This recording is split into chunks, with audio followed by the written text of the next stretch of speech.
I've always believed that forgotten graves deserve the same care as the ones still visited. Maybe that's why I kept going back to Fairhaven Cemetery, even though I wasn't paid for it. I'd spend my weekends trimming the grass, wiping the moss from worn-down headstones, clearing debris. I told myself it was a small way to honor the dead. That was before the voice, before I realized that some graves should stay forgotten. I was at the cemetery late, cleaning an old gravestone whose name had been almost completely weathered away. The night was cool, the wind whispering through the trees. I wasn't afraid. Fairhaven was peaceful, and I'd been here plenty of times after dark. That night, though, I brought a radio, just a small battery-powered one. I thought a little background noise might make the work less lonely. I tuned it to a random AM station and let it crackle softly beside me while I scraped the dirt from a marble headstone. Then, the static changed. It started with a sharp pop like someone had just switched frequencies. Then came a voice. "You're listening, aren't you?" I froze. The station had been playing old jazz a second ago. Now, the music was gone. Just a low hum, and that voice crackling through the radio like a bad signal. "Hello," I said, looking around. I was alone. A pause. "Then I know you can hear me." The voice was male, flat, toneless, and it didn't sound like a regular radio broadcast. The hair on my arms stood on end. I turned the dial, trying to change stations. The voice stayed. "Don't turn it off." A cold chill crept down my back. Something about the way he said it, it wasn't a threat, it was a plea. I should have left. Instead, I cleared my throat. "Who is this?" Silence. For a second, I thought the station had gone dead. Then, a slow breath came through the speaker. They forgot about me. I stared at the radio, my pulse hammering. It was impossible. But the longer I listened, the more I realized. The voice was coming from the grave I was cleaning. I stood up, my hands shaking. This is a joke, right? I scanned the cemetery. Maybe someone had left a hidden transmitter as a prank. Silence. Then, soft static. I bent down, gripping the radio, feeling ridiculous for even considering what I was thinking. "Who are you?" I asked. Nothing. Just a faint hum. Maybe I imagined it. The mind plays tricks, especially when you're alone in the dark. I took a deep breath, switched off the radio, and packed up my things. By the time I got home, I convinced myself it was just a weird broadcast, some overlapping signal. I almost believed it, until the next night. I shouldn't have gone back. But something about the voice lingered in my mind. The way it sounded real, not a recording, not a transmission, like someone had been speaking to me. So, against all logic, I returned to the cemetery. I brought the radio. I turned it on. For a moment, just static. Then, the voice came through. "You came back." I gripped the radio tighter. "Who are you?" A pause. Then, I don't remember. I swallowed hard. "What do you mean?" The voice crackled. "It's been too long. No one says my name anymore." A gust of wind sent leaves skittering across the ground. The cemetery felt too still. Then the voice said, "Someone's behind you." I spun around, heart hammering. Nothing, just rows of headstones stretching into the darkness. I exhaled shakily. My nerves were getting the better of me. "This isn't funny," I muttered, switching off the radio. Then I heard footsteps. Not over the radio, behind me, heavy, slow, moving through the grass. I turned back, breath caught in my throat. There was no one there. But the grass was moving, pressed down, as if something had just walked past me. I ran. I should have thrown that damn radio away. Instead, I brought it inside. I don't know why. Maybe some part of me needed to prove that it wasn't real, that it was just some freak radio signal. So I turned it on, at home. It still worked. "You shouldn't have brought me here." The voice was clearer now, like the signal was stronger. I turned the dial frantically, but every station was him. No music, no broadcast, just the voice. "You let me follow you." I gripped the radio, my stomach twisting. "Follow me?" I whispered. I was buried there, alone, forgotten, but you listened. Now I'm with you. I switched off the radio and shoved it in a drawer, but the second I lay in bed, I heard it. Not from the radio. From the corner of my room, a dry, rasping breath. Then, "Someone's behind you." My body went rigid. I didn't turn. I couldn't. I felt it. The air grew thick. The room felt smaller. The mattress shifted, like someone was sitting at the edge of my bed. I squeezed my eyes shut, and the last thing I heard before everything went silent was a whisper. Now we're both forgotten. I don't go back to Fairhaven Cemetery anymore. And the radio? It won't turn off. Even with no batteries. It just keeps playing the same thing. Static. And beneath it, a slow, rasping breath. I never should have followed the light. If I just kept my head down and minded my business, I wouldn't be writing this now, hands trembling, constantly glancing over my shoulder. I work at a cemetery, not as a groundskeeper, not as a funeral director, just a guy who gets paid hourly to clean up neglected graves, trim the grass, and occasionally help with minor maintenance. It's quiet work, which I like. There's something oddly peaceful about it, just me, the wind and the trees, and the long-forgotten names carved into stone, until last week.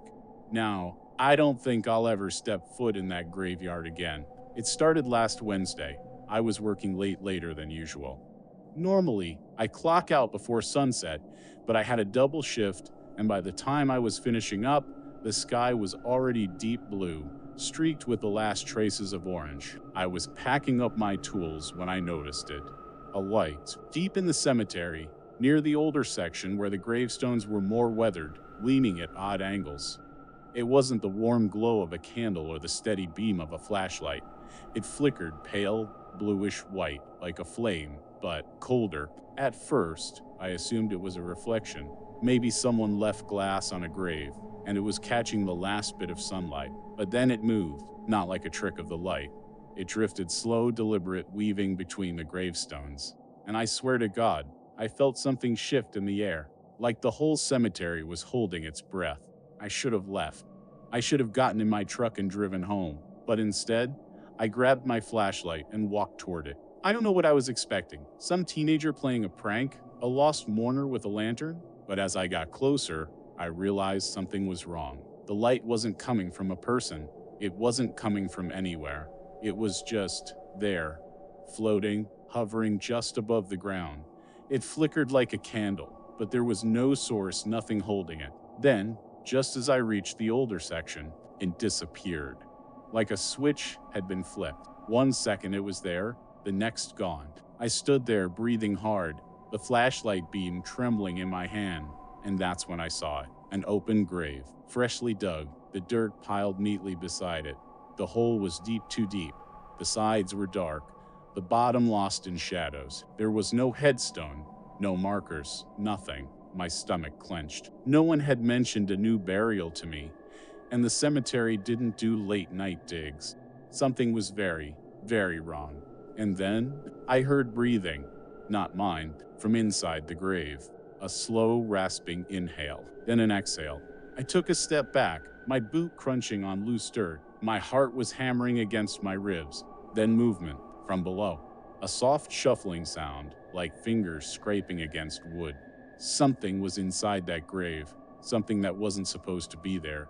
I turned and ran. I don't remember getting back to my truck. 1 second I was near that grave.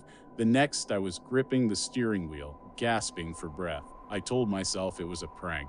That's all, some sick joke. Maybe the light was a trick of the eyes. Maybe the grave was a test dig for an upcoming burial. Maybe I didn't sleep that night. The image of that deep black hole burned in my mind, the sound of breathing. But by morning, it felt distant, almost ridiculous. Lack of sleep made things worse than they really were, right? I went back to work. I avoided the old section all morning, sticking to the newer graves, cleaning headstones, trying to shake off the unease. Around noon, I saw him, an old man, thin, hunched, dressed in black. He wore a wide-brimmed hat that cast a shadow over his face. He was standing near the grave, the open grave, except it wasn't open anymore. The dirt had been packed down, flattened, like it had never been disturbed. I swallowed hard, my throat dry. The old man turned slowly. Even from a distance, I felt his gaze settle on me. He raised a hand and pointed right at me. I backed away. My legs felt weak, my pulse thudding in my ears. When I looked again, he was gone, vanished. I should have left right then and there, quit on the spot. But I didn't. And that was my last mistake. That night, I dreamt of the grave. I was standing at the edge, looking down into darkness. Something moved at the bottom, crawling, shifting. Then a hand reached out, pale, thin fingers stretching toward me.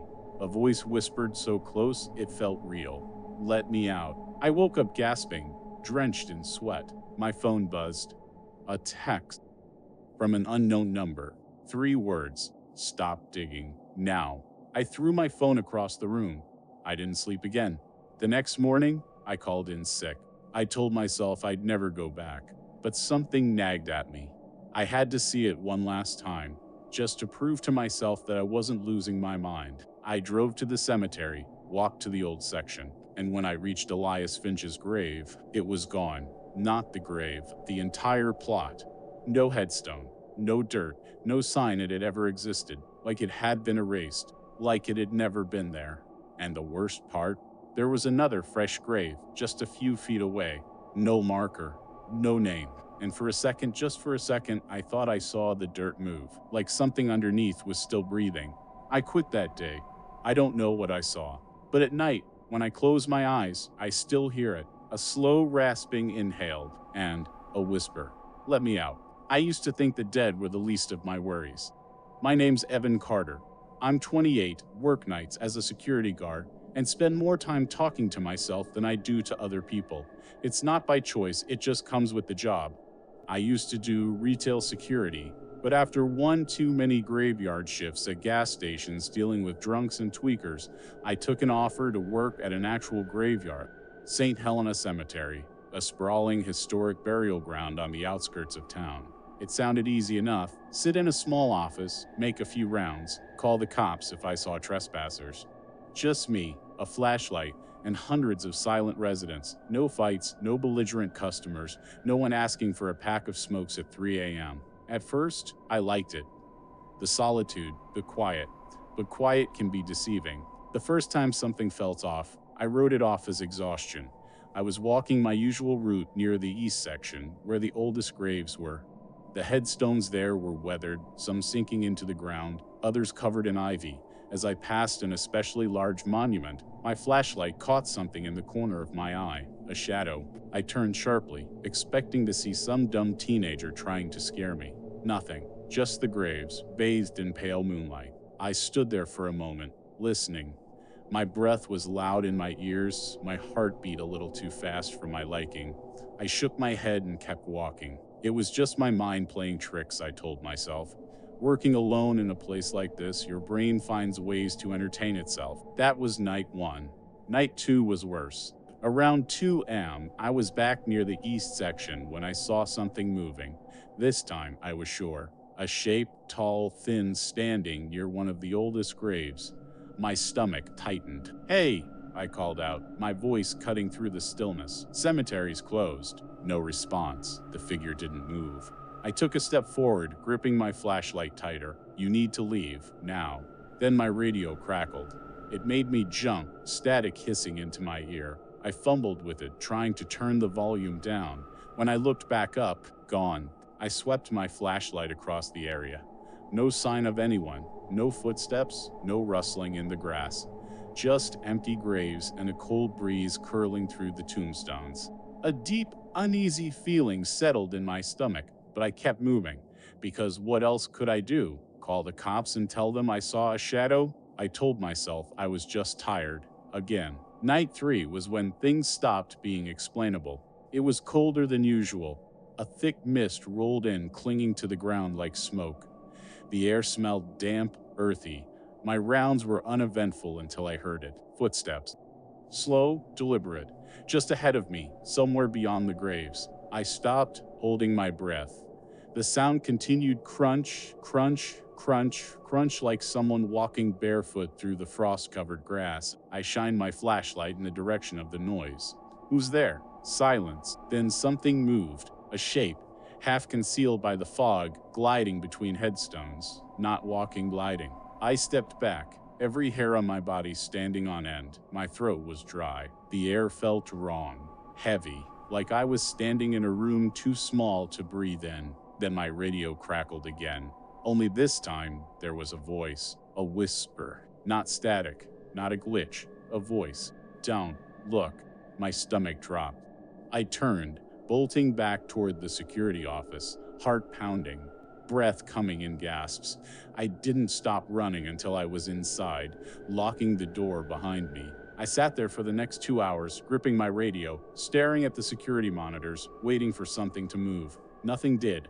But I didn't go back outside that night. Night 4 was my last shift. I wasn't sure if I wanted to come back, but I needed the paycheck. I told myself I was overreacting, that maybe I was losing it, so I showed up. The cemetery was unusually quiet. No wind, no distant sounds of cars from the highway, just stillness. I made my rounds, sticking close to the main path, avoiding the east section altogether. But as I passed the central mausoleum, I felt it again. That weight in the air, the thick, suffocating pressure. Then my flashlight flickered, and I heard it, breathing, right behind me. I spun around, shining my light into the darkness. Nothing. The breathing continued ragged, wet like someone struggling for air. It wasn't coming from behind me anymore. It was coming from below me. I looked down. The ground beneath my feet was shifting. I stumbled back, and in that moment I saw something I'll never forget. The soil in front of a gravestone was sinking, caving inward, a hole forming like something was crawling up from below. Then I saw it, a hand, pale, gnarled fingers stretching out from the earth. The ground heaved, splitting open wider. I ran. I don't even remember getting to my car. 1 minute I was in the cemetery, the next I was on the highway, my hands gripping the steering wheel so tight my knuckles turned white. I never went back. The next day, I quit. Told them I had personal issues and couldn't do nights anymore. They didn't argue. I think they've had guards quit before. I don't know what I saw. I don't want to know. But sometimes, when I close my eyes, I still hear that whisper, "Don't look." And I wonder what would have happened if I had. I was never afraid of graveyards. I know that's not the normal way to start a story like this, but it's the truth. Some people grow up with an instinctual fear of cemeteries. Their parents tell them not to wander in after dark, or they hear ghost stories that keep them up at night. Not me. For as long as I can remember, I've found them peaceful. Maybe it's because of my grandfather. When I was a kid, he'd take me along whenever he visited my grandmother's grave. He'd clean her headstone, trim the grass, and talk to her like she was still there, listening. He never acted like it was a place of fear, only remembrance. Maybe that's why, when I got older, I started doing the same thing for others. It became a habit. I'd walk through the cemetery on weekends, looking for neglected graves, ones covered in dirt, names worn away by time. I'd clean them up, trim the weeds, and leave a few flowers. It felt right, like I was helping in some small way. I never thought anything of it, not until last fall. Not until I realized some graves should be left alone. It started on a Sunday evening. The sun was setting, the sky washed in shades of orange and deep blue. I had just finished cleaning an old, forgotten grave, one so weathered that the name had completely eroded from the stone. A gust of wind rattled the trees, and I shivered, pulling my jacket tighter around me. That's when I saw it. A headstone, tilted slightly, hidden behind a row of larger monuments. I don't know why it caught my attention, but something about it felt off, like it was deliberately tucked away, unseen. I stepped closer, brushing away the thick layer of dirt. The engraving was faint, but I could still make it out. Elias Finch, 1901, 1953. No epitaph, no beloved father or dearly missed, just a name and dates, plain and unremarkable. But as I traced the letters with my fingers, I felt something strange. The stone was cold, not just cool from the evening air freezing. I jerked my hand back, my pulse quickening. The rest of the grave markers were cold too, sure, but this was different. It was like touching ice. A weird feeling settled in my gut, but I shook it off. I was just being paranoid. The temperature was dropping, that was all. I pulled out my small brush and started cleaning the stone. That was my first mistake. The second mistake was coming back. The next day, I couldn't shake the feeling that I'd done something wrong. I kept thinking about that grave, how it had been buried under dirt and leaves, like someone had tried to erase it. So I went back. This time, I brought a small lantern.